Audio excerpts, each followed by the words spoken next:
અમદાવાદ શહેરની હોટલોમાં સુરક્ષા ચેકિંગ અંગે ઝોન 1 પોલીસની બેઠક યોજાઈ હતી। ઝોન 1 પોલીસ દ્વારા વીઆઈપી મૂવમેન્ટને લઈને હોટલના મેનેજરો સાથે બેઠક યોજવામાં આવી હતી।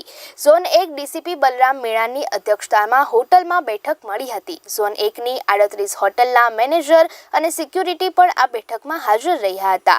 ડીસીપી બલરામ મીણા દ્વારા હોટલ મેનેજમેન્ટ એસઓપી પાલન કરવાની સૂચના આપવામાં આવી છે। હોટલમાં કામ કરતા લોકોનું પોલીસ વેરિફિકેશન કરવું એ ફરજિયાત જણાયું છે।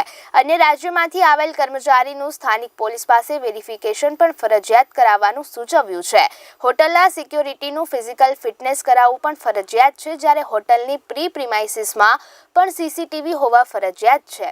સીસીટીવી રૂમમાં એક માણસ રાખવો પણ ફરજિયાત છે, જ્યારે જરૂરી હોટલ અને ફૂડ સેફ્ટી સાથે સંકલન કરવું પણ જરૂરી છે।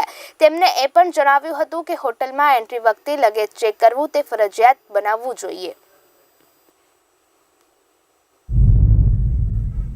સિક્યોરિટીનું જે ઇકોસિસ્ટમ છે એને અપલિફ્ટ કરવા માટે, એલિવેટ કરવા માટે કઈ પ્રકારના પગલાઓ લેવા જોઈએ અને જેનાથી એમનું જે હોટલ્સ છે એ વધુ સિક્યોર બને અને એમની હેઠળ એમાં જે કોઈ ગેસ્ટ આવતા હોય એનો વધારે પૂરતી સુરક્ષા પૂરી પાડી છે। એમાં એકચ્યુઅલી સીસીટીવી જોવાનું જે કામ છે એ થોડુંક સ્પેસિફિક અને એવું કામ છે જેને ફાવતું હોય એ વ્યક્તિ વ્યવસ્થિત રીતે એને જોઈ શકે। એમાં અગર કન્ટિન્યુઅસલી માણસને વારંવાર ચેન્જ કરવામાં આવે તો ઘણી વખત એવા ઇન્સિડન્ટ જે છે એ નજર બહાર જતા રહે, જે ઇન્સિડન્ટ આપણે ધ્યાને આવવા જોઈએ। એટલા માટે રિક્વેસ્ટ કરવામાં આવી કે સીસીટીવી માટે આપણે ડેડિકેટેડ સ્ટાફ હોવો જોઈએ।